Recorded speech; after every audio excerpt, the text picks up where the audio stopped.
All right, we're gonna get this going, man. Valentine's Day, yeah, Valentine's Day. We're gonna get this going. Hold on. Let me get it going.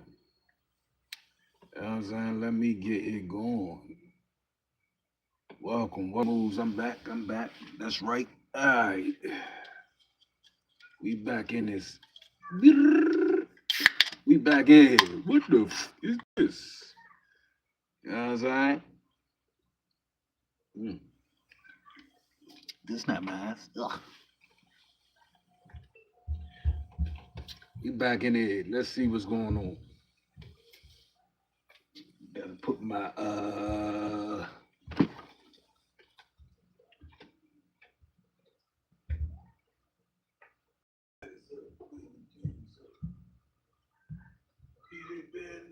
I put my pants on. She told me, she told me, don't know me, don't owe me. Oh shit, don't owe me. Okay, she owes me, don't owe me. Alright, man, where is it at?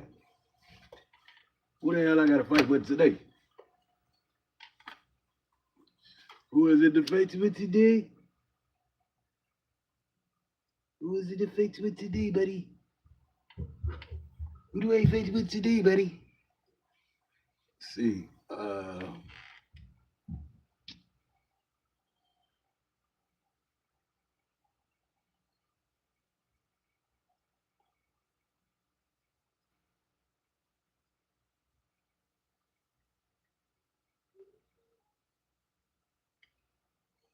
Hold on. Let me see something.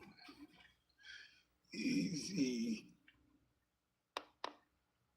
Uh, for that.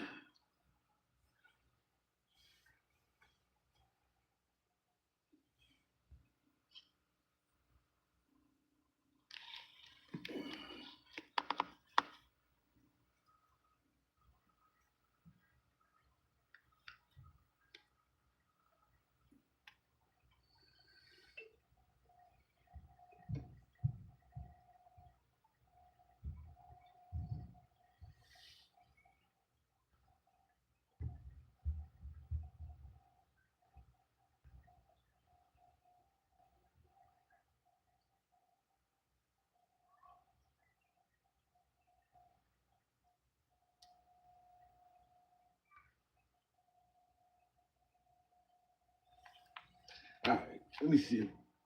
Come on, PC. Work for me. Work for me, man. Gotta get it going. Well, how did you do it? Uh, let's see.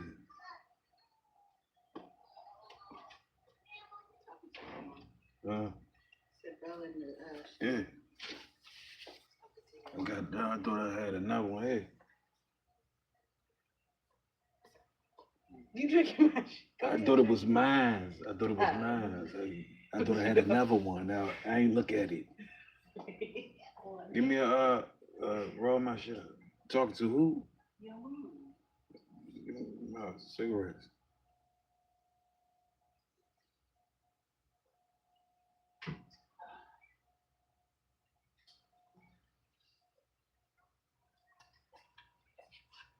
You gonna run me one? That's what you see. I don't know. I should have. That's what right there shows. What they talking about?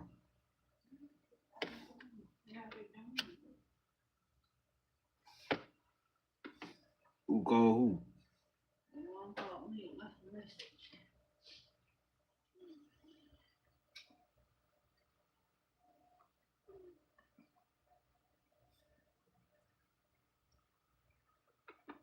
Left a message saying what? I was calling.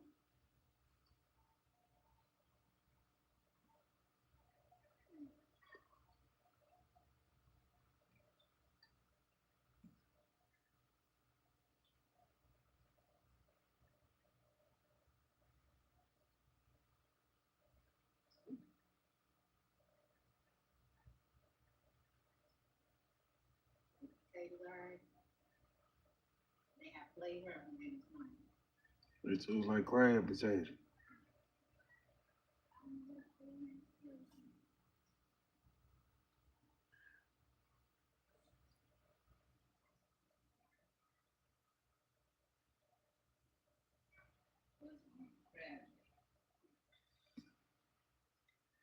It was good. Everything was good. It was good.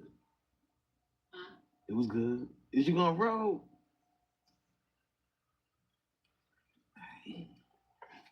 Huh?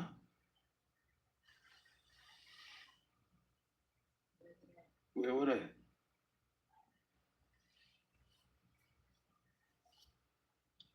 Oh man.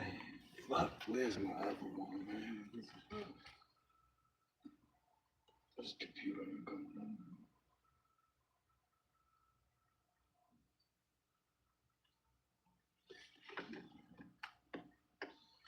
I feel like fucking with food.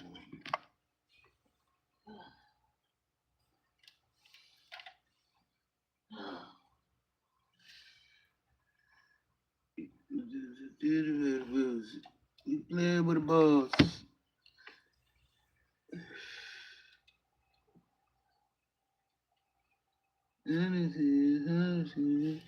Me.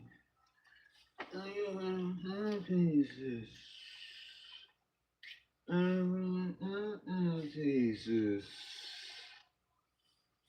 Loyalty and loyalty.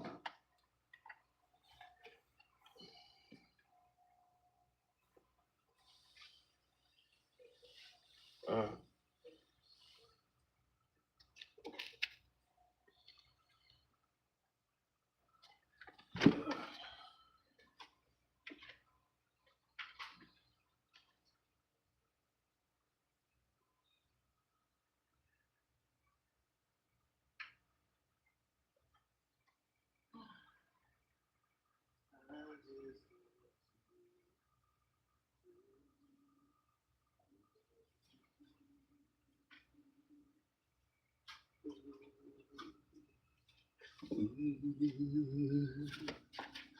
ooh,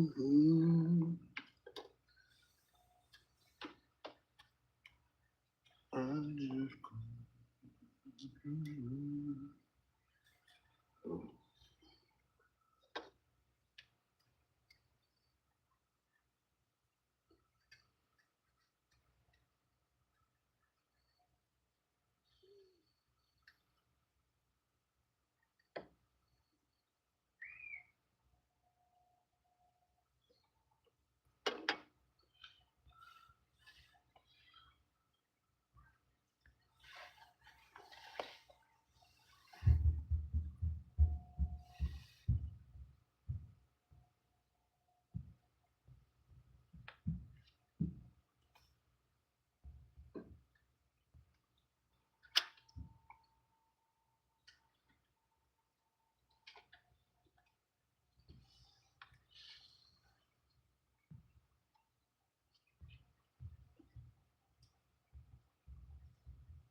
I just called to say I love you.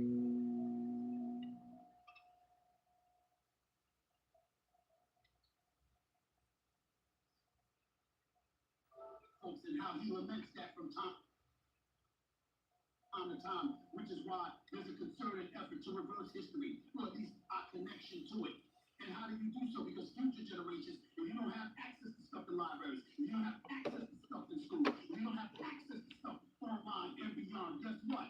They would never be informed. And as a result, the future generations to come, it'll erase the iniquities that were committed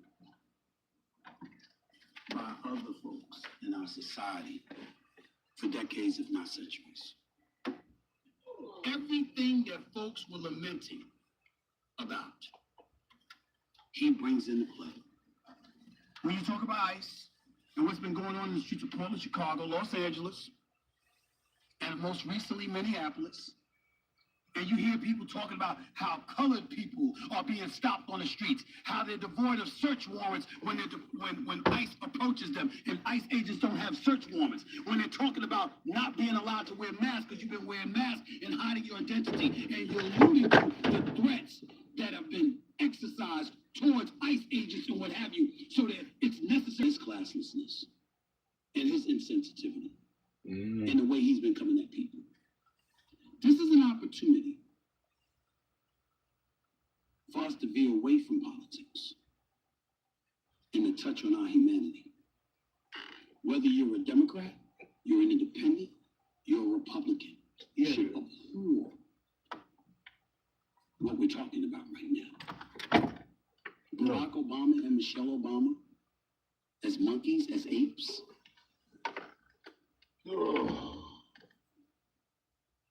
Recently, Senator Chuck Schumer, a Democrat out of New York City, alluded to the whole voter registration issue in the SAFE Act as an extension of Jim Crow 2.0. I went on the record and said that was engaging in hyperbole. That was a bit excessive. I don't feel that way now. Not after this.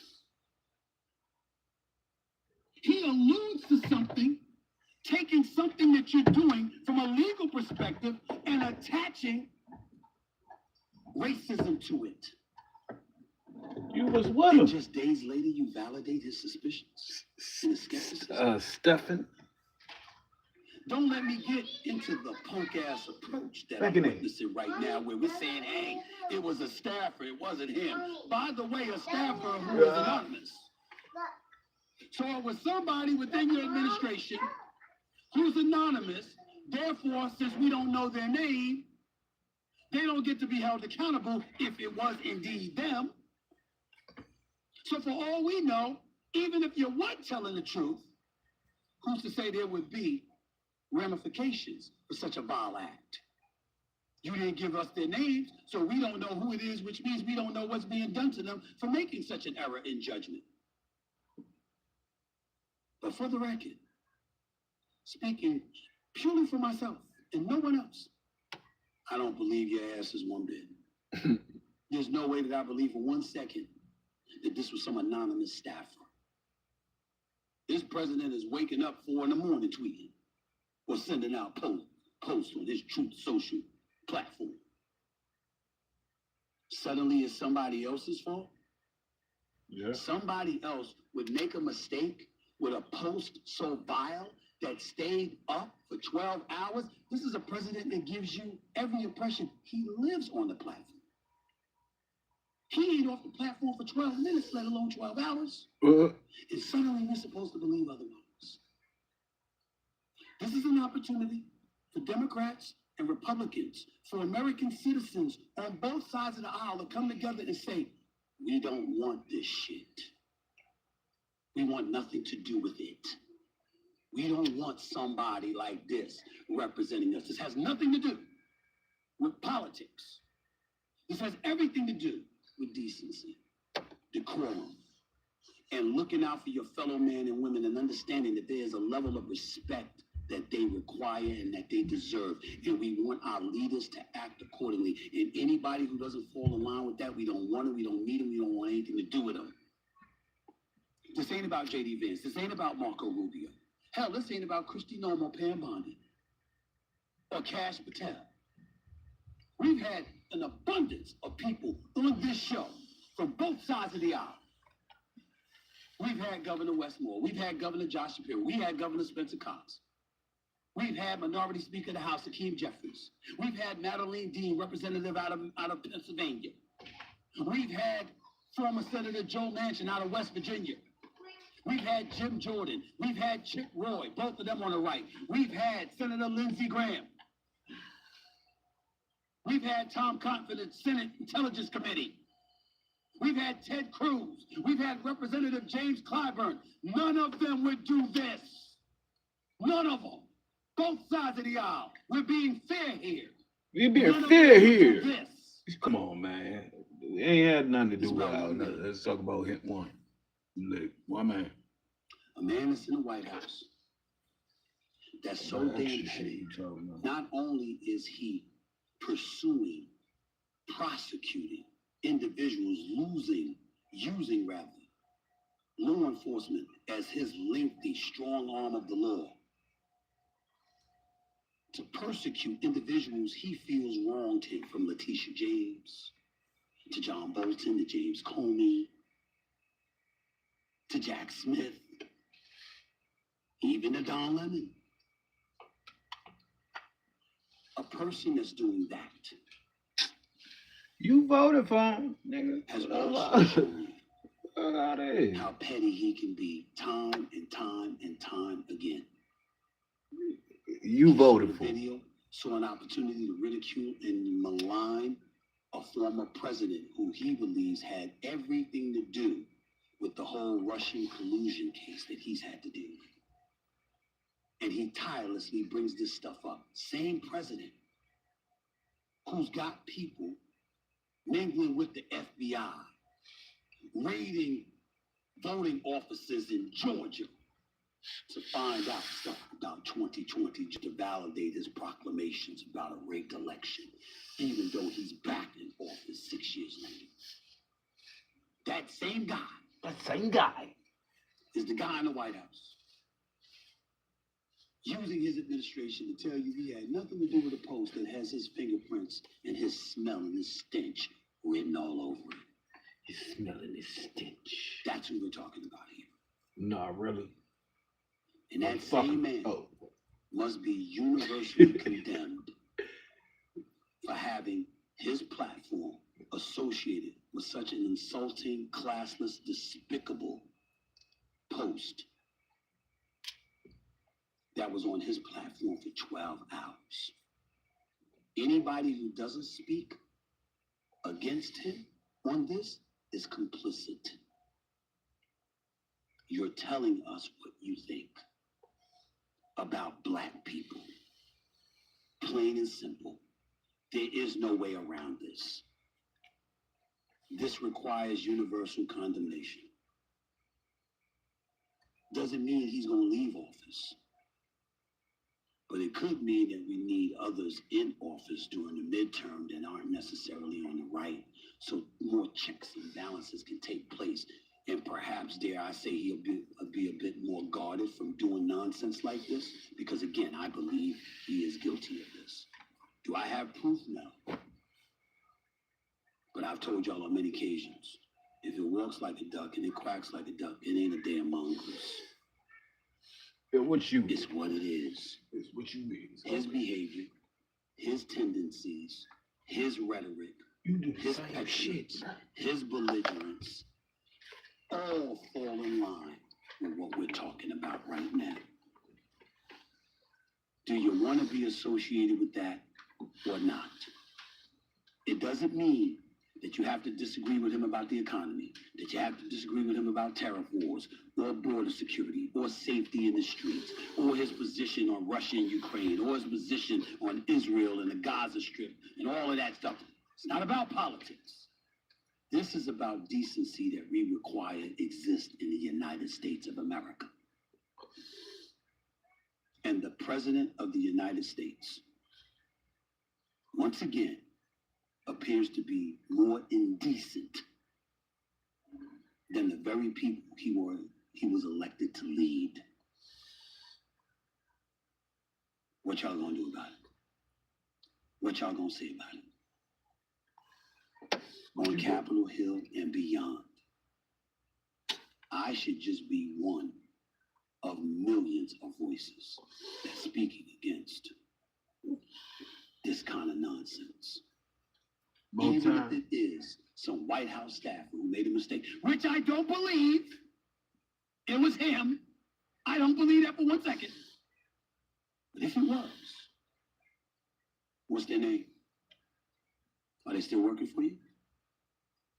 Did you suspend them? Shut up. Did you fire them? Or are you using taxpayer dollars to say, way to go, do it again?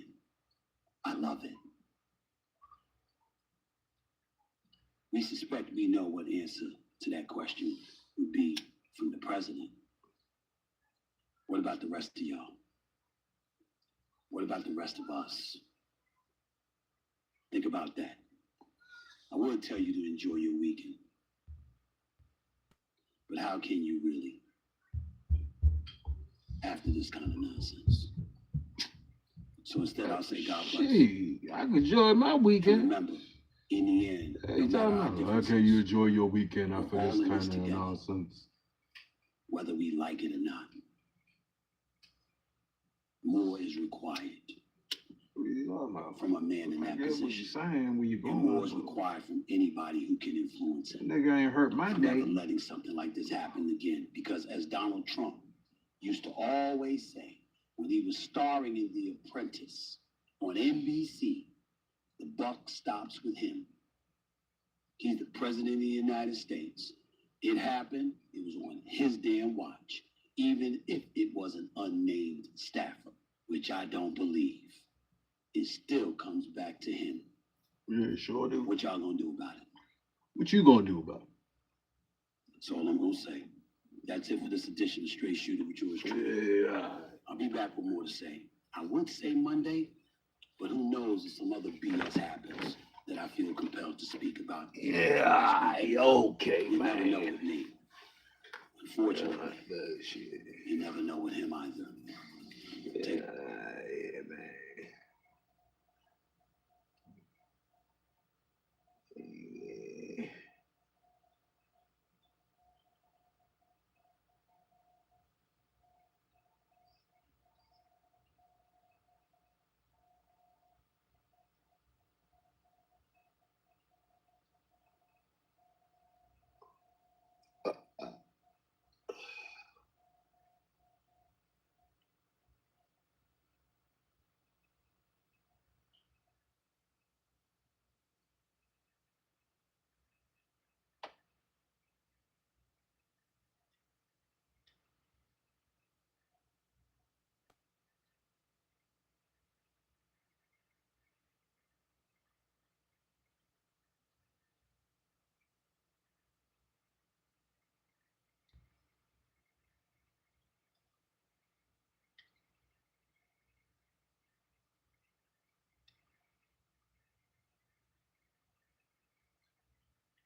Off of Frederick Douglass Boulevard near West 147th Street. A dark red pickup truck crashed into parked cars. The driver was shot 5 times in the chest through the car window and killed. I heard 5 shots. One and then four consecutive shots after that. It was Elpo, but his driver's license and other IDs had his witness protection name of Abraham Rodriguez with a Lewiston name address. The murder scene stretched for blocks up to 151st Street. Elpo had been given a new identity when he was released from a Colorado Supermax prison in 2015 after serving more than 20 years. years for 14 murders. But instead of lying low, he couldn't seem to stay away from New York. He's been seen right around Harlem most of the time. You know, he's been seen up down in Harlem a lot. In addition to the murder convictions, Alpo was widely believed to have turned down many of his former associates in order to shave years off what could have been a life sentence. There is no shortage of people who may have wanted payback. Other than him being who he is, there seems to be a bit of guns going on that everyone's, you know, it's getting out of hand with the guns. Everyone seems to have a gun right now. Sources tell me that Alpo may have been shot while sitting in his car further down the block and then tried to drive away to escape.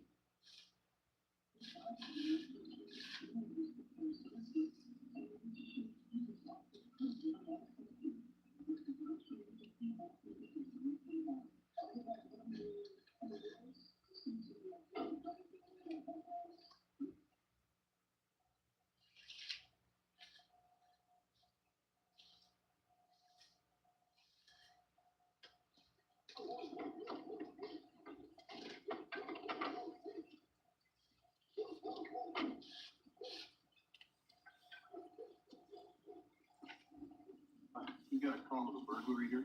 Yeah, that was about an hour ago. Whoa. We didn't ask you that. Yeah, well, I told you. Besides, I don't like having my son out here in the cold. Just tell me, man. Sir. Somebody broke into the house. I fired at him with my piece and he ran away. So you didn't get him? Well, if I got him, he'd be laid out here in front of you, right? Is there anything missing? No. Good. No need to make up.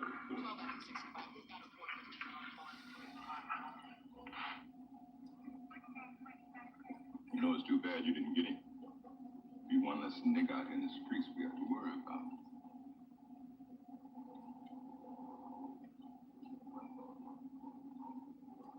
Hey, little man. How you doing? Go in the house, Trent. Go on.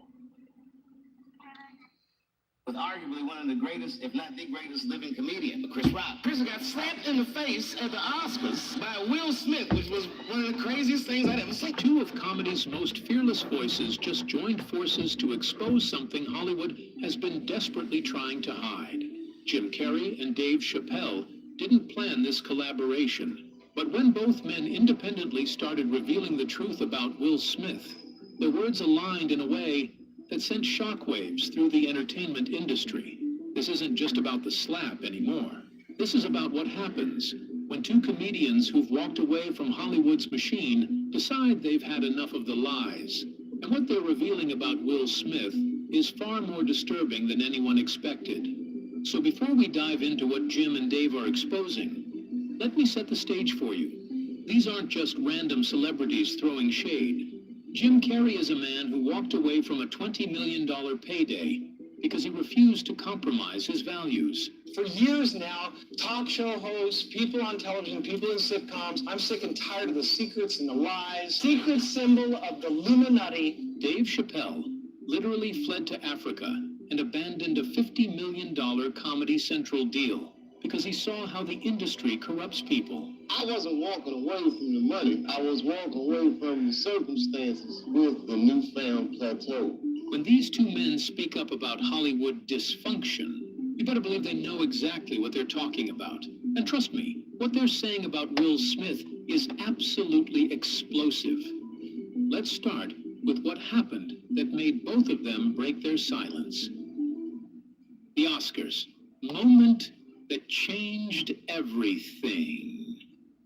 March 27th, 2022, the 94th Academy Awards. Will Smith was supposed to have his crowning moment. After decades of being Hollywood's golden boy, the $9 billion box office titan was about to win Best Actor for King Richard. Everything was perfectly scripted for his triumphant night. Then Chris Rock made a joke about Jada Pinkett Smith's shaved head, comparing her to G.I. Jane. You all know what happened next. Will calmly walked onto that stage, slapped Chris Rock across the face in front of 15 million viewers worldwide, returned to his seat, and shouted profanities at the comedian. My wife's name out your fucking mouth! I'm going to, okay? The audience sat in stunned silence. Some thought it was staged. Others couldn't process what they'd just witnessed. But here's what really matters, gang. Less than an hour later, Will won Best Actor and received a standing ovation from most of the room. By what God is calling on me to do and be in this world. That standing ovation became the catalyst for everything that followed. Hollywood had just watched one of its biggest stars commit assault on live television, and their response was applause. That's when Jim Carrey and Dave Chappelle knew they had to speak up, because they'd seen this pattern before. They'd lived through Hollywood's hypocrisy, and they weren't going to stay silent while the industry protected one of its own. Jim Carrey's devastating critique. 3 days after the Oscars, Jim Carrey appeared on CBS Mornings and delivered one of the most scathing critiques to emerge from the entire fallout. Jim Carrey weighing in on Will Smith's Oscar controversy during a new interview with Gayle King for CBS Morning. And gang, Jim didn't hold back even a little bit. He went straight for the jugular, not just at Will, but at the entire Hollywood system that enabled him. Jim said he was sickened by the standing ovation. Not surprised, but sickened. He called Hollywood spineless and said the industry no longer deserved to call itself the cool club. Those are fighting words from someone who's been inside the machine for over 40 years. It really felt like, oh, this is a really clear indication that we're not the cool club anymore. Jim knows exactly how Hollywood operates, and he was calling them out publicly for protecting Will simply because he's profitable. But Jim went even further. He said that if he had been in Chris Rock's position, he would have announced the very next morning that he was suing Will Smith for $200 million. Not $20 million, not $50 million, $200 million. And here's why that number matters. Jim was making a point about consequences. In Jim's view, Will didn't just slap Chris Rock. He assaulted the entire concept of free speech, of comedy, of the idea that words and violence are fundamentally different things. Jim emphasized that you can voice disapproval. You can heckle from your seat. You can even walk out of the room. But the moment you put your hands on someone for saying words, you've crossed a line that should result in serious legal consequences. No exceptions. Not even for Will Smith. And here's where Jim's critique gets really deep, really philosophical. Jim has spent years openly discussing his spiritual awakening and his realization that celebrity personas are illusions. In a viral 2017 interview, Jim explained how he came to understand that his own character, the wacky comedian everyone loved, didn't really exist. It was a performance he'd been giving for so long that he'd almost forgotten there was a real person underneath. When Jim looked at Will's behavior at the Oscars, he saw something specific. He saw a man who had created an avatar, a constructed identity that he'd maintained for 30 years. The family man, the protector, the beloved star, the guy who only did uplifting movies and never caused controversy. This wasn't the real Will Smith. This was a carefully curated product designed for public consumption. According to Jim's analysis, when Chris Rock made that joke about Jada, it wasn't just offensive to Will the person. It was an attack on Will the avatar, the image that required constant protection and validation, the persona that Will had spent 3 decades building, brick by brick, movie by movie, interview by interview. So Will didn't lash out to defend his wife. He lashed out to defend the illusion, the character he'd been playing for so long that he couldn't separate himself from it anymore. And when that character was threatened, he responded with violence because the stakes felt existential. Without that avatar, who was Will Smith? That analysis hit different coming from Jim Carrey. This is a man who's openly discussed how fame nearly destroyed him, how playing characters for so long made him question his own existence, how he had to walk away from Hollywood to find himself again. Jim saw Will's behavior and recognized it immediately. A man trapped inside an image, unable to be authentic, lashing out desperately when the mask slipped. Dave Chappelle enters the conversation. Now, if Jim Carrey represented the philosophical critique, Dave Chappelle came in with the street-level reality check. And gang, Dave's perspective is crucial because he's someone who literally fled the country to escape Hollywood's corrupting influence. For those who don't know the full story, Dave Chappelle was on top of the world in 2005. Chappelle's show was the biggest thing on Comedy Central. He had a $50 million contract for 2 more seasons. He was being called the funniest man in America. Then he walked Right. He was the funniest man in America. Huh? Mm. And he walked away. away from all of it, went to South Africa, and disappeared for years. Why? Because he saw what the industry was doing to him and refused to be a part of it. When Dave finally came back and started doing stand-up again, he was different, more honest, more willing to say uncomfortable truths, less concerned with what Hollywood thought about him. So when the Will Smith Oscar incident happened, everyone waited to see what Dave would say. Dave's first public comments came during a stand-up show just weeks after the slap. He was performing in Liverpool, England, and someone in the audience asked him about it. Dave's response was characteristically blunt. He said Will had clearly been going through something deep, something that had nothing to do with Chris Rock's joke. On the floor. First of all, do you know like that joke that Chris did? I remember when that movie came out. He said the slap was a symptom of a much bigger problem. But Dave also said something that didn't get as much attention at the time. He said Hollywood had created Will Smith, and now Hollywood was reaping what it sowed. He compared it to Frankenstein's monster. You can't create something, nurture it, profit from it for decades, and then act surprised when it turns on you. That comment revealed Dave's understanding of how the industry works. Will Smith wasn't just a talented actor who happened to become successful. He was a manufactured product. Every movie, every interview, every public appearance was carefully managed to maintain a specific image. And that kind of constant performance, that level of inauthenticity, eventually breaks people. The Golden Globes bomb. Then came January 10th, 2023. The Golden Globes. Eddie Murphy was receiving the Cecil B. DeMille Award, his first major awards appearance in years. Eddie hates award shows, has said they feel fake and performative. So when he showed up to accept this Lifetime Achievement honor, people paid attention to every word. Eddie's acceptance speech was brief and funny, thanking various people and cracking jokes. Then, near the end, he dropped a line that made headlines around the world. Pay your taxes, mind your business, and keep Will Smith's wife's name out your mouth. Will Smith's wife's name out your fucking mouth! The audience erupted in nervous laughter. Eddie smiled and continued, but the message was crystal clear. Will Smith messed up, and even someone as respected as Eddie Murphy was calling him out publicly on one of Hollywood's biggest stages. Now, here's where it gets interesting. Just days after Eddie's Golden Globe speech, Dave Chappelle was performing in San Francisco, and he brought up what Eddie had said. Dave told the audience that Eddie's joke wasn't just a punchline. It was wisdom disguised as comedy, and Dave broke it down piece by piece. Pay your taxes means handle your responsibilities like an adult. Mind your business means stop getting involved in drama that doesn't concern you. And keep Will Smith's wife's name out your mouth is the obvious lesson from the Oscar incident. But Dave added his own interpretation. He said the real message Eddie was sending was this: stop performing and start living authentically. The reason Will felt compelled to defend Jada was because his entire public identity was built on being her protector. If he'd been living an authentic life instead of performing a role, he might have handled that joke completely differently. Maybe laughed it off.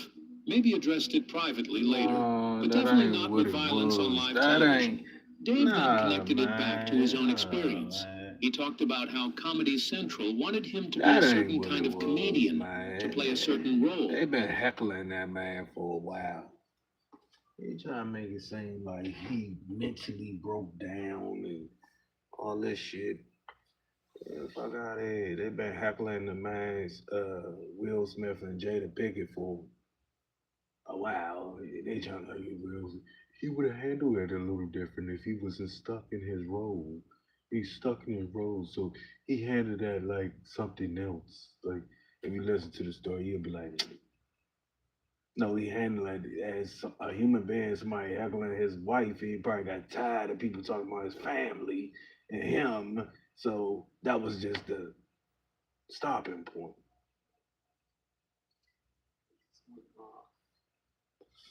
Hey, nigga, what all? Leave my motherfucking people alone, bitch. To perform a specific version of himself that would sell more DVDs and get higher ratings. And when he refused, when he tried to be authentic, they tried to destroy him, called him crazy, said he was on drugs, spread rumors that he'd had a mental breakdown. The parallel to Will was obvious. Both men had been performing for Hollywood, but Dave had the courage to walk away before it destroyed him. Will didn't. And now everyone was seeing the consequences. Jim and Dave's shared understanding. Now here's where the team-up really solidifies. Jim Carrey and Dave Chappelle have never done a project together. They've rarely even been photographed in the same room. But in the months following the Oscar incident, both men started saying remarkably similar things about Will Smith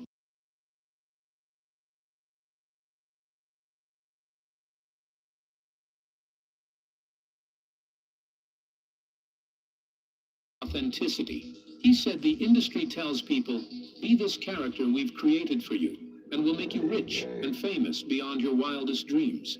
But the cost is your actual self, your authentic identity, your connection to reality. Around the same time, Dave was doing interviews promoting his Netflix special, and he said almost the exact same thing. He talked about how the entertainment industry wants you to be a product, not a person. And the more successful you become, the harder it is to remember who you actually are underneath all the performance.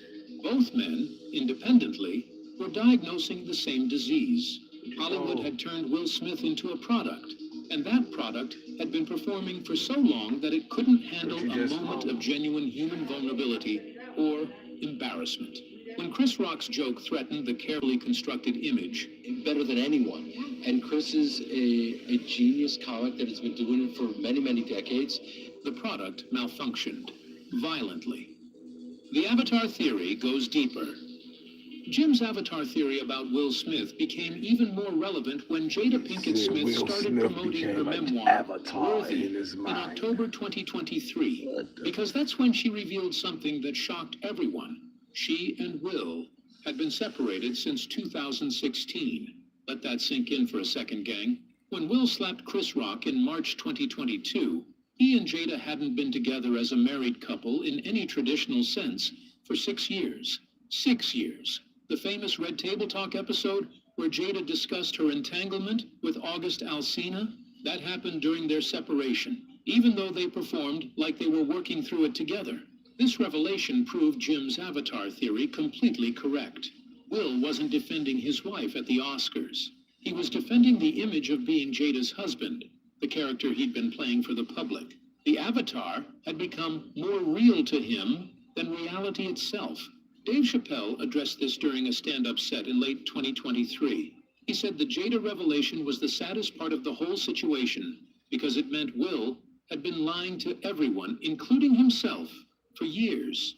Dave compared it to method acting tape. Will was so committed to playing the role of Jada's devoted husband that he assaulted someone to maintain the illusion, even though the marriage had been over for years. Hollywood's selective accountability.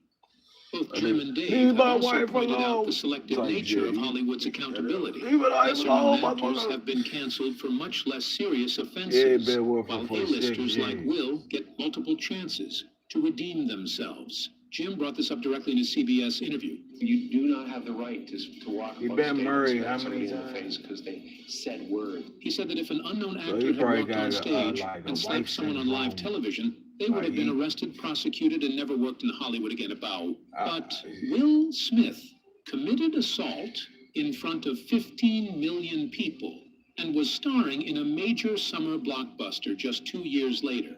The difference? Box office value.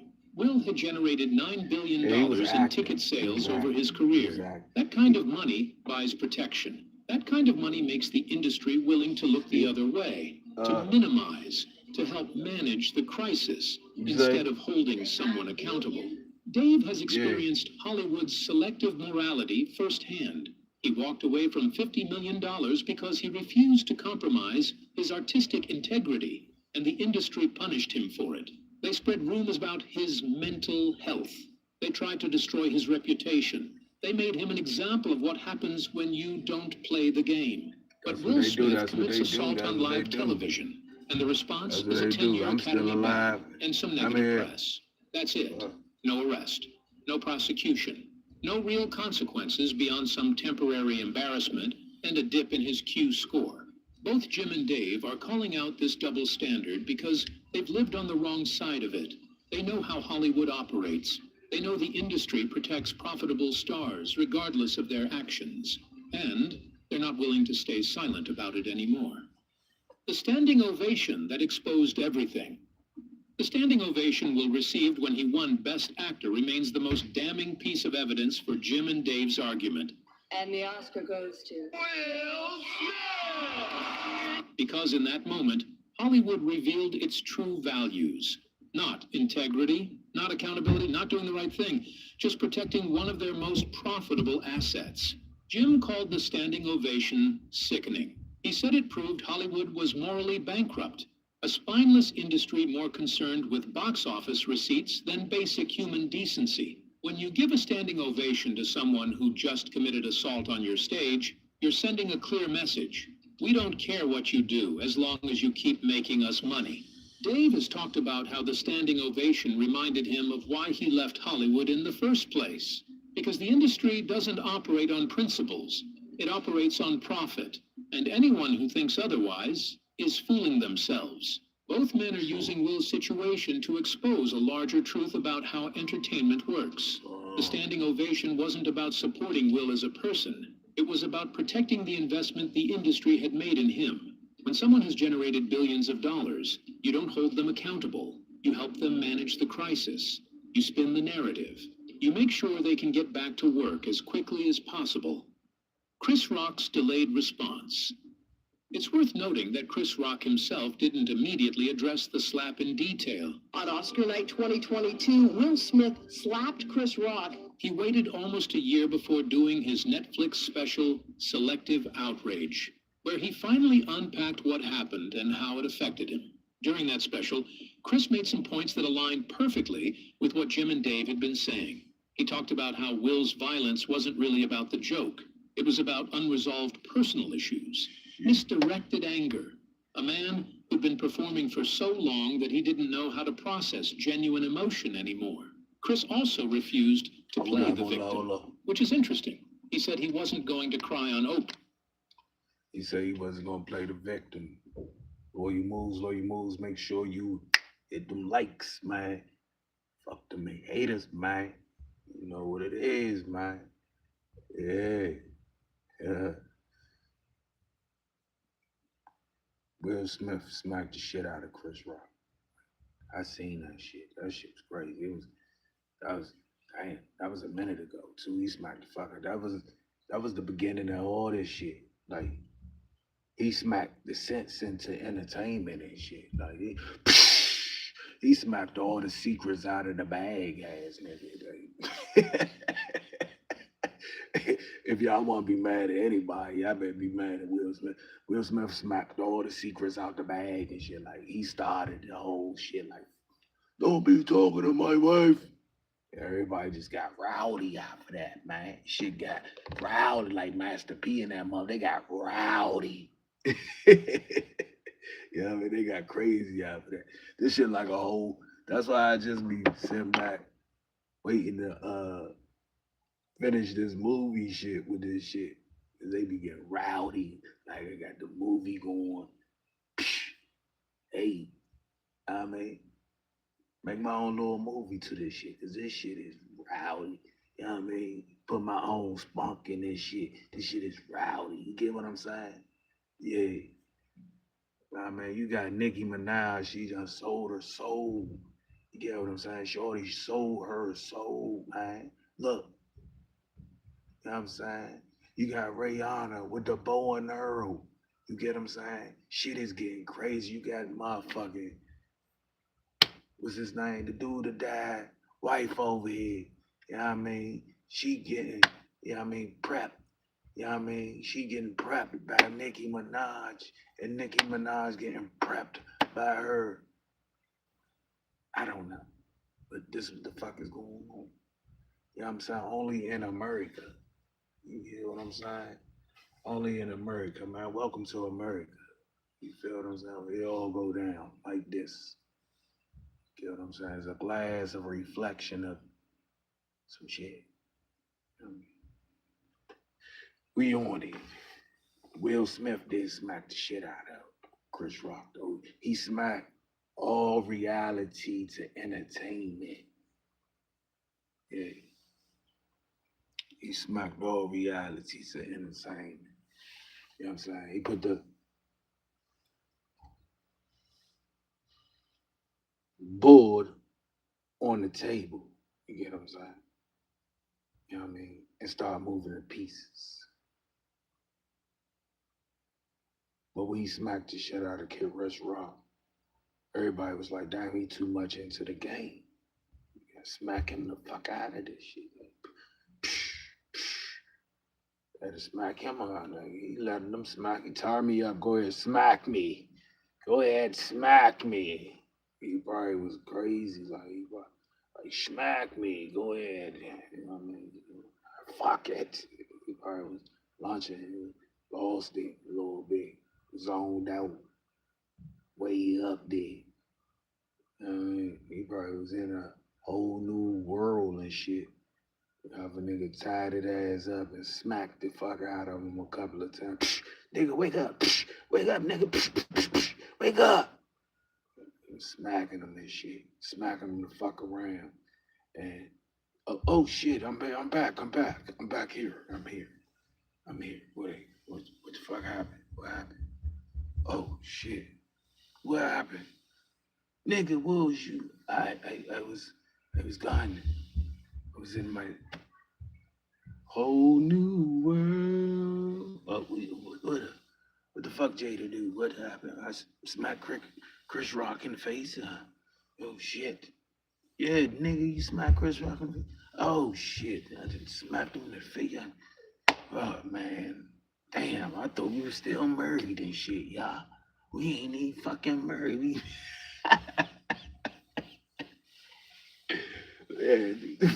God damn. Shit. He laughed and everything about the shit. I thought we was married. We ain't even married. Shit. Hey, all right, okay. What should I do? Get your ass up and go out there and apologize. No, fuck. What the fuck I gotta apologize? He did it. He started this shit. No, you smacked him though. Yeah, I did smack rap. Okay, I will apologize for me smacking. You know what I'm saying? I like fuck shit. You know, and this is my last year. I'm done with this shit. Okay, come on. All right. His ass woke up after all that shit. His ass realized he smacked the shit out of Chris Rock and was like, fuck this shit. This is my last year. Any fucking way. Go out with a bang. Smack Chris Rock ass across the floor. Damn. That was serious. Chris Rock brother wanted to fuck him up too. Chris Rock. If I see him, it's on sight. I wonder if he ever seen his ass like I've seen it's on sight. Them niggas. I don't know who you think, Chris Rock brother or Will Smith. Will Smith probably beat the shit out of Chris Rock brother, but it might surprise you. Chris Rock brother probably fuck him up. Who knows? Well, why you always talking about this type of shit, lawyer? Cause look, this shit is part of life, you know. No matter what you think about it or what, this is our life. We live life. We human beings, motherfucker. Everybody interesting. You know what I'm saying? We all interested and do interesting things, as you could tell that people always looking and they're always following and they're always looking for more. So, you know what I'm saying? This is why I talk about this type of shit. You know what I'm saying? This should be interesting. Yeah. You know what I mean? A lot more people thinking. Like some might probably don't. You know what I mean? Some do. But you also got people that, you know what I mean? They like to they'll blackball you. They do that type of shit to their own advance of interest. That's what they do. I could do this, I could do. You really can't do nothing because now this is what we do. You get advanced. You get advanced. See, when people start saying like patting people pockets, and you gotta pay a motherfucker, like then you really then come to me now. Oh yeah, you want to do something? Pat your pocket, come rich, or like over you because you keep doing shit. You know what I'm saying? Type of situations about to go down. Like fuck that. That's what we gotta do out here. I'm dead ass serious. Dead ass serious. Any means necessary. I'm dead ass serious. The paperwork. So what I have to do is follow the program, just like everybody else. That's what they say. They follow that program. They got one. They shit crazy. They be listen. This man smacked the shit out of that man, and in a way it was wrong, in a way it was right.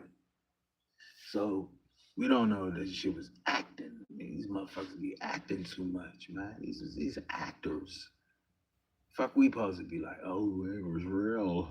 These niggas be acting like this. You know what I'm saying? He smacked him for real, but after the show, he probably was like, damn, it was a joke, man. It was a joke. I was expecting you to smack the shit out of me, man. Fuck, what you doing? It was a joke. You know, it was a joke. You did what you did, and I smacked the shit out of you. You knew you was gonna make a joke.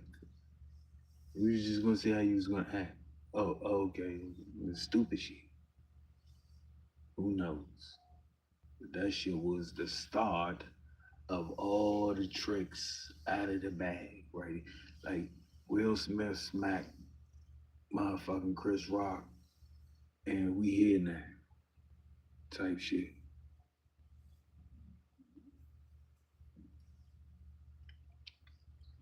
Or milk the situation for sympathy. He took the hit, both literally and figuratively, and kept moving. But he did emphasize one crucial point. Words and violence are not the same thing. Anyone who says words hurt has never been punched in the face. That distinction is at the core of Jim and Dave's critique. Comedy is about words, sometimes uncomfortable words, sometimes words that offend people. But the response to words should never be physical violence. The moment you cross that line, you've destroyed something fundamental about free expression and creative freedom. The latest scandal makes it worse. Just when it seemed like the Will Smith situation might be fading from public consciousness, a new lawsuit emerged in early 2025 that made everything exponentially worse. A violinist who... See, I just said that. I just said, hey, you do something to these motherfuckers sawing your head, they gonna sue. So you gonna make shit worse, they gonna hit your pockets. Bring, bring. Or bring. So you bring. So bring. I mean, the next thing you know, you broke. Get what I'm saying? That's what they doing. She. That's what Fashion Shawty said, man. He was like, man, fuck that. If a motherfucker do that to me, she, I'm calling the police. I'm taking him to court. He gonna sue that. He gonna sue that. He take her for all they have. That'll be serious, right? You take a motherfucker for all they got and shit, for their master plans and shit. They come up with, You terrible, boy. We're gonna stick to the old ways, man. toured with Will filed a lawsuit alleging sexual harassment. A violinist is suing Will Smith, claiming retaliation after he alleges that he was fired for reporting sexual harassment. Retaliation and wrongful termination. The details in that lawsuit are disturbing. According to the complaint, The violinist, Brian King Joseph, returned to his hotel room in Las Vegas to find unknown items including HIV medication, hospital discharge papers, and a handwritten note suggesting someone planned to return for a sexual encounter. When Joseph reported this to Will's team and hotel security, he was allegedly fired and told he was lying about what happened. Now,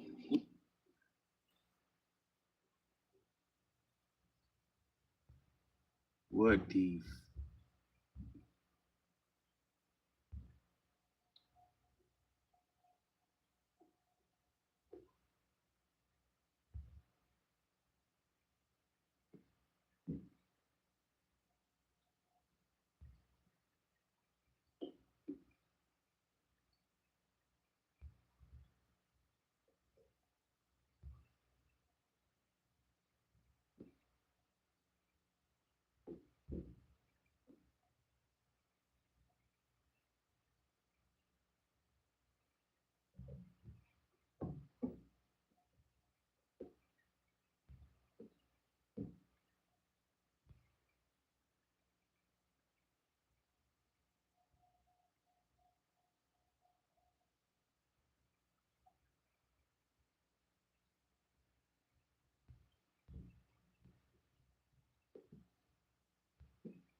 That's crazy.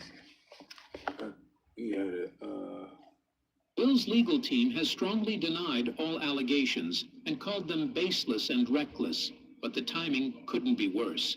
Just as Will was trying to rebuild his image after the Oscar incident, this lawsuit brings up questions about his behavior, his management practices, and what really goes on behind the scenes. Dave Chappelle hasn't publicly commented on the lawsuit yet, but during a recent stand-up set, he made a pointed remark about how scandals tend to come in waves. He said, when someone shows you who they really are through one public incident, it often opens the floodgates for other people to come forward with their own stories. Jim Carrey also hasn't directly addressed the lawsuit, but in a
I was, needless to say, devastated and really shaken to my core. Winfrey said she was disappointed in the former headmistress. And you were devastated because... I feel like, to be honest, like if you're not in those files, it would be an insult because it just means that you were a bit of a loser. You know, your favorite artist has been practicing rituals in a satanic cult where they take babies from other countries and mutilate and and as a form of blood sacrifice to their god. Epstein was possibly about to cooperate with the feds right before he died. Now, Oprah's limited in the context of the files, but there is clear collusion between Oprah and Jeffrey Epstein. The Department of Justice released more than 3,000 documents surrounding Jeffrey Epstein, and Oprah's name appears several times in the released documents, mostly in contact lists and correspondence, which has fueled speculation online about how... Man, you know good. She know good and well what she doing. You know what I can't get past?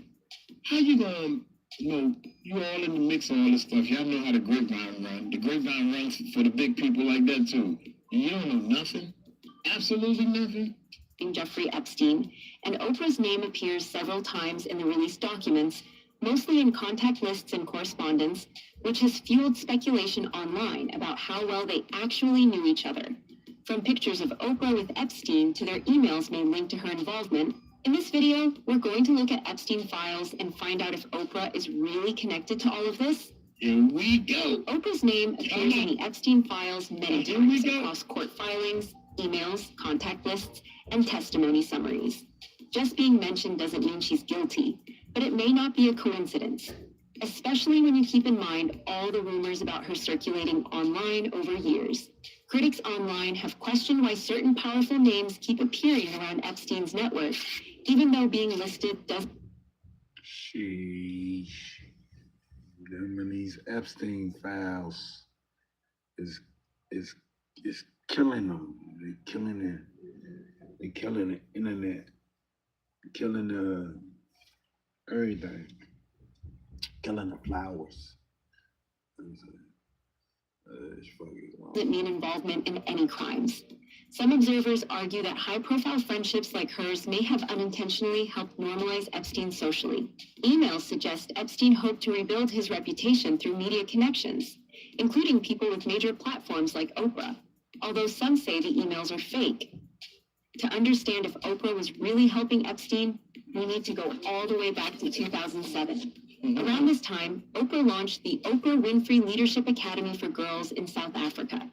Years later, the school faced a serious scandal involving abuse by a staff member, which critics say damaged Oprah's carefully curated humanitarian image.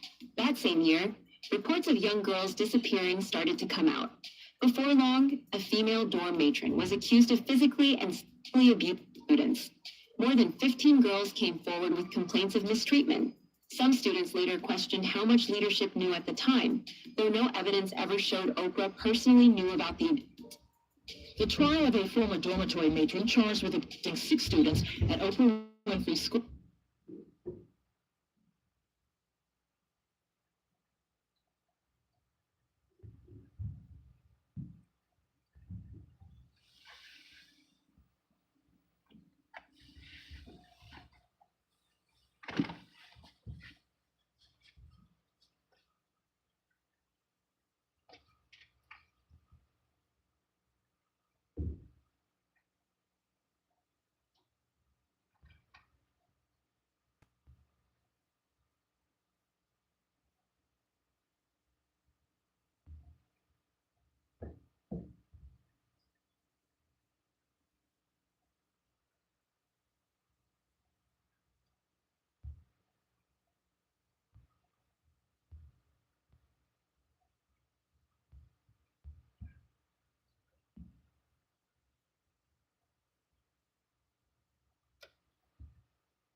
shit. Hold up.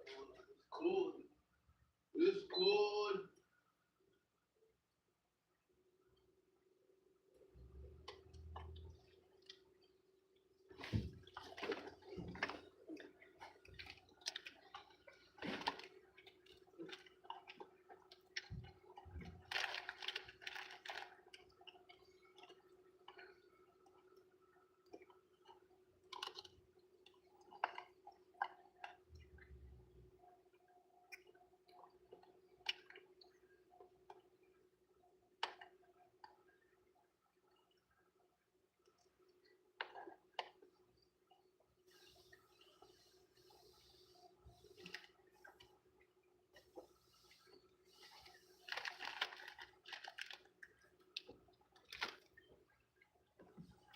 All right.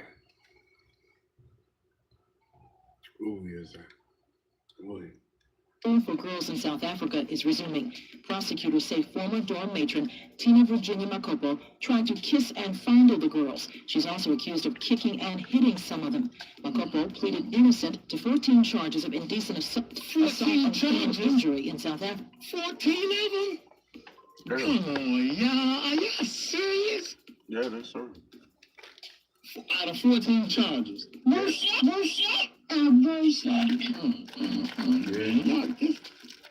think the world give these people that's in trouble too much leeway. That's what I think. 14 charges. To kiss and fondle the girls. Yeah. She's also accused of kicking and hitting some of them. Makopo pleaded innocent to 14 charges of indecent assault and criminal injury in South Africa. Meanwhile, in Philadelphia, the ex-headmistress of the $40 million school is suing Winfrey for defamation. The suit claims someone would conclude from Winfrey's comments that the school employee knew of the alleged abuse and was actively involved in covering it up. I was, needless to say, devastated and really shaken to my core. Winfrey said she was disappointed in the former headmistress. And you were devastated because the cat was out of the bag. People started to find out what the heck you doing. Everybody, you and Ellen.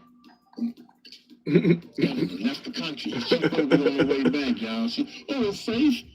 And don't nobody want you back, girl. And was actively involved in covering it up. I was, needless to say, devastated and really shaken to my core. Winfrey said she was disappointed in the former headmistress.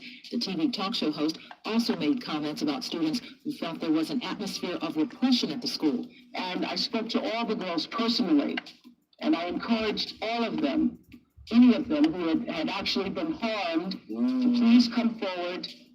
A tweet about Oprah's alleged relationship with Epstein reads, Epstein documents reveal that a woman stated on record that Epstein offered her money to birth babies for black market use. The email also mentions John of God, who has ties to Oprah, who was sent to prison for keeping women and children in an underground lair where he would ride them for years and birth babies for organ harvesting and black market purchases. He would then eliminate the women and children when they were no longer useful or could produce children. This was one sick monster who deserves more than prison and the most severe punishment possible. This might sound shocking, but several celebrities have confirmed that there are industry executives who actually buy babies for ritualistic purposes. Peter J. Newgord, one of Oprah's guests, was even caught on tape trying to bribe black women to give him their aborted fetuses. It's absolutely disgusting what's going on in Hollywood. So how much do you want for it? Let's do it. I bid $500 for you. Whatever I bid, he's going to outbid me. About $60,000 a day. Yeah. If you had a portion, that's very valuable. Umbilical cord, and placenta, your period blood is for ritual stem cells. You regard it as waste, and it actually should be. It should be captured as recycled, and it shouldn't go to waste. It's life for somebody else. What the? What?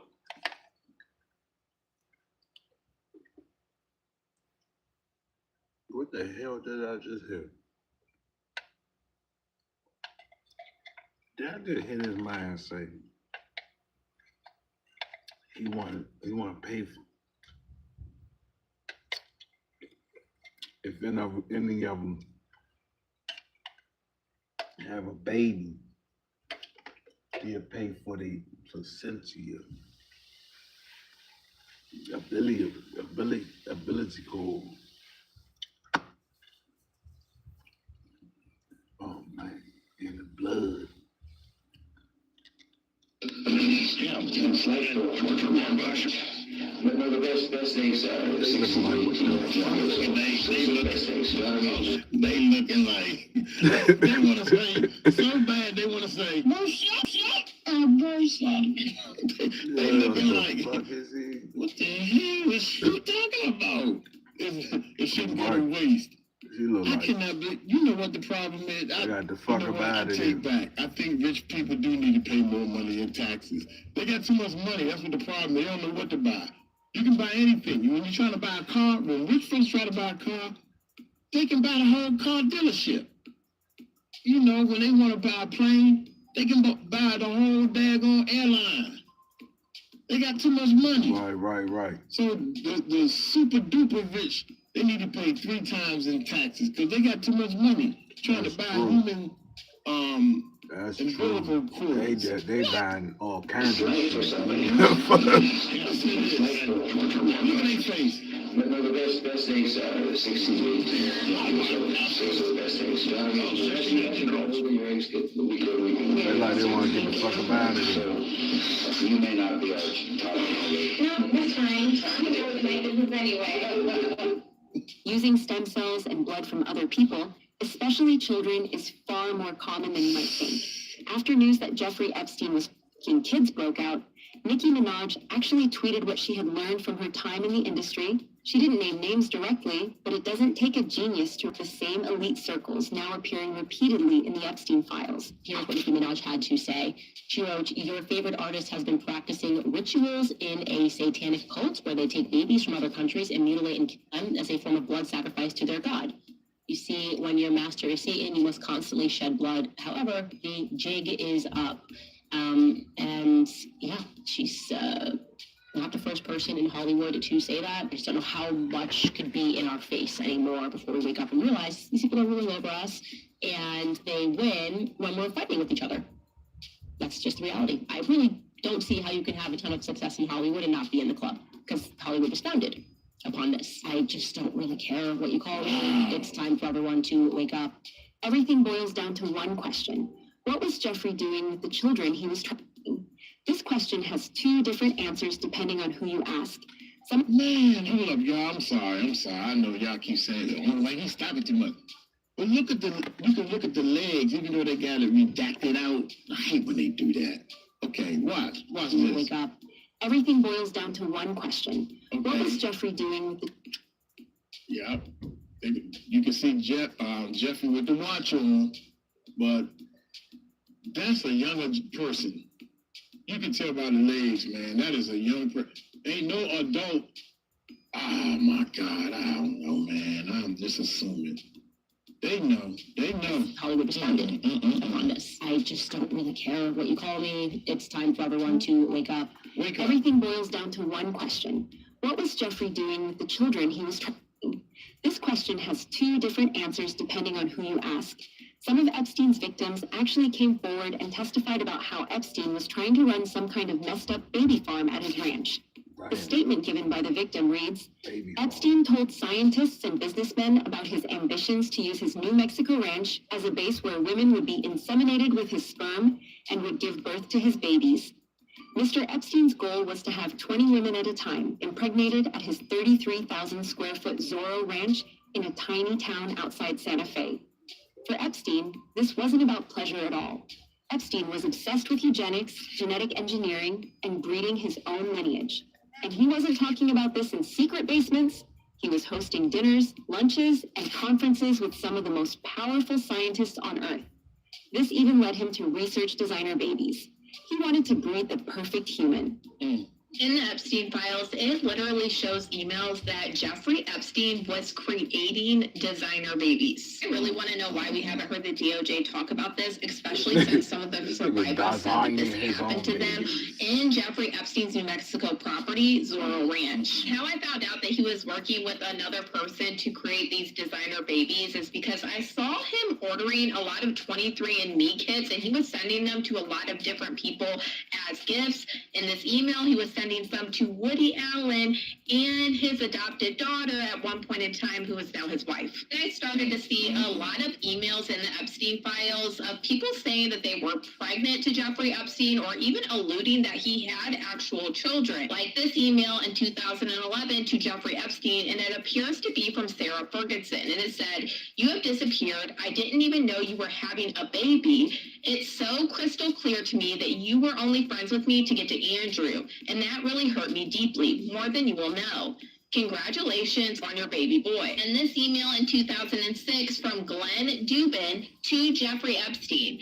"I get pictures of you flying over Mount Fiji, and I have to find out from Benghazi that you have twin babies. Eva and I are so excited for you. Please send pictures ASAP." And Glenn Dubin says, "Test tube babies, just thinking." Started looking up the term babies in the Epstein files, and this is when I came across this. It was titled "Designer Babies" in August of 2018, and he has it on like an agenda. Then I found this email, and it's from Brian Bishop to Jeffrey Epstein, and it's "Designer Babies / Brian Bishop." So I looked up who Brian Bishop was, because I was like, why are they saying designer babies? And it says, Brian Bishop is a software engineer and a biohacker who gained attention for his attempts to fund and advance a do-it-yourself, or DIY, designer baby project using Bitcoin. His project aimed to utilize the CRISPR gene editing technology to engineer human embryos for enhanced traits, such as increased muscle mass or improved memory. And this is the next email I found about designer babies, and it's from Brian Bishop to Jeffrey Epstein, and it says, "Here is a deck about my designer baby project. I have talked with Austin again, and we have a series of questions about how serious you are about wanting this, and what are the ground rules for me even exploring this with you and getting to next steps." Disgusting things were happening on Epstein's island, and after Jeffrey got arrested in 2006, he was looking for a plan to rehabilitate his image. So he did what powerful people always do when the spotlight gets too close. He tried to buy legitimacy. After his arrest, Epstein pivoted hard into philanthropy. He started donating to charities, funding academic programs, and inserting himself into elite humanitarian and scientific circles. Universities took his money. Nonprofits welcomed him. Prestigious institutions gave him a seat at the table, even though he was already a registered offender. This, however, didn't work as well as he was hoping, and so Epstein decided he needed someone people trusted to come out and vouch for him.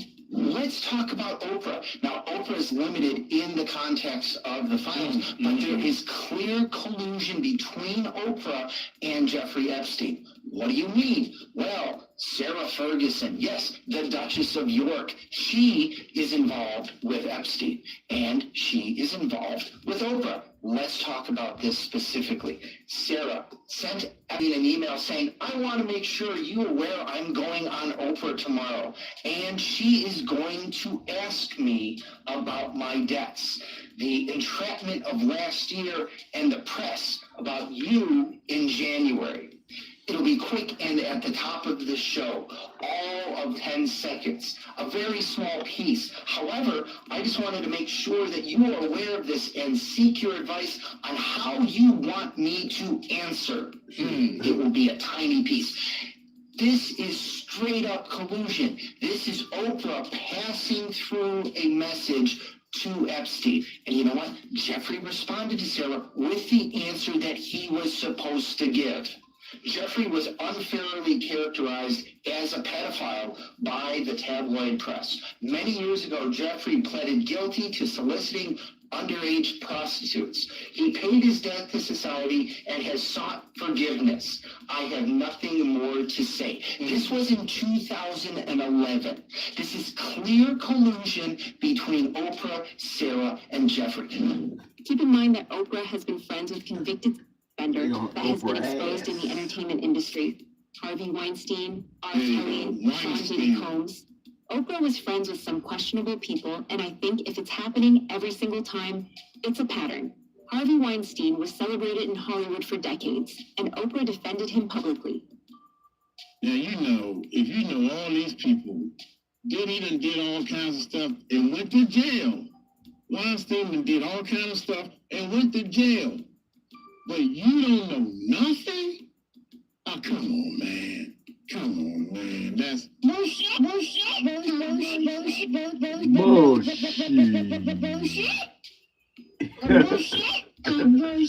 my cousin. That's my cousin right there. Questionable people, and I think if it's happening every single time, it's a pattern. Harvey Weinstein was celebrated in Hollywood for decades, and Oprah defended him publicly. And Diddy? He was embraced, promoted, and protected, until the walls finally started closing in. Oprah publicly supported victims of sexual assault in the wake of numerous allegations against Harvey Weinstein. Singer Seal Instagrammed this meme, showing Winfrey kissing the disgraced mogul. It reads, when you have been part of the problem for decades, but suddenly they all think you are the solution. Please welcome Seal! The 54-year-old who's appeared on Oprah's show captioned his post, "Oh, I forgot, that's right, you'd heard the rumors, but you had no idea he was actually serially assaulting young starry-eyed actresses, my bad." While Weinstein maintains his innocence, Seal hasn't commented further, and Oprah has not responded. This moment is a really powerful time for everybody to get woke. Fans have come to her defense, pointing out Winfrey is a sexual survivor. They also posted pics of Seal's ex, Heidi Klum, kissing Weinstein too.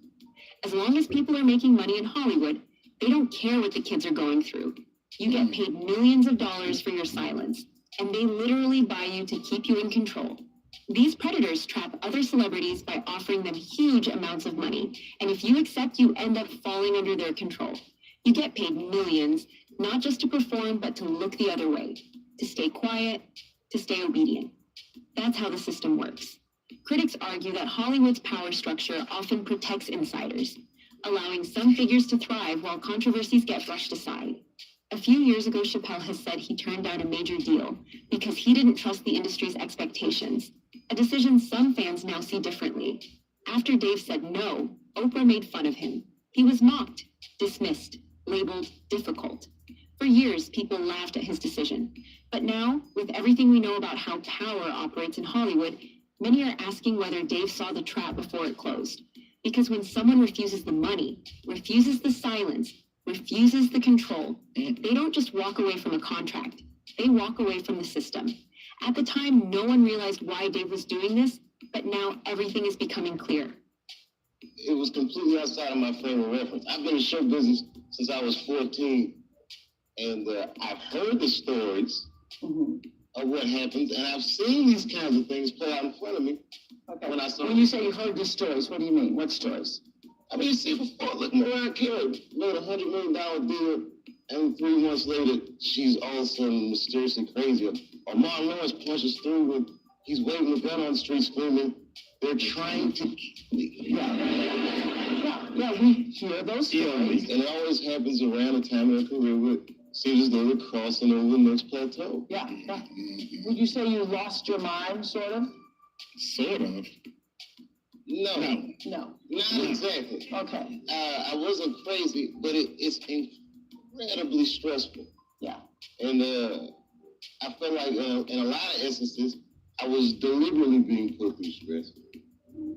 And they do what's called a salt trap. I didn't know this, apparently baboons love salt. Okay. So they put a lump of salt in a hole, and they wait for the baboon. The baboon comes, sticks his hand in the hole, grabs the salt makes his hand bigger, and he's trapped. He can't get his hand out. Now, if he's smart, all he does is let go of the salt. The baboon doesn't want to let go of the salt. Then the bushman just comes, takes the baboon, throws him in the cage, and gives him all the salt he wants. And then the baboon gets thirsty, the bushman lets him out the cage. The first place the baboon runs to is water, bushman follows him, and they both drink to their fill. And in that analogy, I felt like the baboon. But I was smart enough to let go of the salt. The list of people Epstein was involved with keeps growing. With this new release, however, all of it is slowly starting to make sense, and the names of the people involved are insane. U.S. presidents, tech CEOs, some of the richest people on the planet, and even members of royal families are now being dragged back into the spotlight. What's wild is how many of these names were already floating around years ago, quietly mentioned and quickly dismissed. Back then, the media framed them as coincidences or unproven associations. But with the latest batch of documents, those same names are reappearing alongside concrete timelines, repeated contact, and direct links to Epstein's operations. And the chairman of a prominent law firm is stepping down over his association with Jeffrey Epstein. Paul Weiss law chair Brad Karp says in a statement, quote, "Recent reporting has created a distraction and has placed a focus on me that's not in the best interest of the firm." The firm says Karp will remain with the firm, just in a different role. Senior Washington reporter Will Staken is here for more. Hi, Will. So what's the latest on this growing list of prominent people facing scrutiny over the Epstein files? Yeah, Dan, well, I think, Mr. Carper here is kind of the latest fallout from these Epstein files. Like you said, the really powerful law firm, Paul Weiss, announced that Mr. Carper would be stepping down after his name appeared in these files. Now, the law firm did not give a reason why Mr. Carper is stepping down, and previously the law firm denied Mr. Carper had any wrongdoing, but with this release of these files, his name appears in the files, mostly with his assistant trying to schedule meetings with Mr. Epstein. But there's an email between Mr. Karp and Epstein where he's asking about if he could help get his son some kind of job in an upcoming Woody Allen film. So I think these emails, obviously are continuing to have fallout across, widespread industries. It's kind of the latest fallout here. We saw recently that popular wellness influencer Peter Attia also stepped down from his role at the protein company David. Several careers have been destroyed because of this release, and in the middle of it all is another billionaire, Bill Gates. Bill Gates and Jeffrey Epstein weren't strangers. They had a real documented relationship that kicked off around 2011, and yes, that's after Epstein had already been convicted for sex offenses. So this wasn't an oops, we didn't know yet situation. They met multiple times, had private dinners and meetings in New York. Well, we've known his name before. There are more unsettling allegations surrounding Microsoft co-founder Bill Gates. Yet came out as part of the release. It was revealed that back in 2013, Epstein allegedly claimed that Gates was looking to get medication to treat an STD because of having sex with Russian girls. Keyword Russian. We'll get back to that. Yeah, apparently Epstein had penned this draft email on behalf of a Gates advisor who wanted to maybe leave the Bill and Melinda Gates Foundation. So Epstein seemingly wrote in this guy's voice, "In my role as his right hand, I've been asked on multiple occasions and in hindsight wrongly acquiesced into participating in things that have ranged from the morally inappropriate to the ethically unsound and have been repeatedly asked to do other things that get near and potentially over the line into the illegal. From helping Bill to get drugs in order to deal with consequences of Russian girls, to facilitating his illicit trysts with married women, to being asked to provide Adderall for bridge tournaments, I feel I owe it to my friends and future colleagues to admit a moral failure." So there was a spokesperson for Bill Gates who rejected the allegations, saying these claims are absolutely absurd and completely false. It's insane how Epstein was somehow connected to the biggest, most powerful men in the world. Did no one care that Epstein was a convicted pedophile? Well, apparently not. Some billionaires actually thought it was cool and wanted to be friends with Epstein even more after his arrest. According to a legal letter and emails included in the files, Prince Andrew and Epstein allegedly asked an exotic dancer to perform sex acts at Epstein's Florida home, promising payment that was never fully delivered. The documents also suggest Epstein arranged international meetings between Andrew and other young women, including a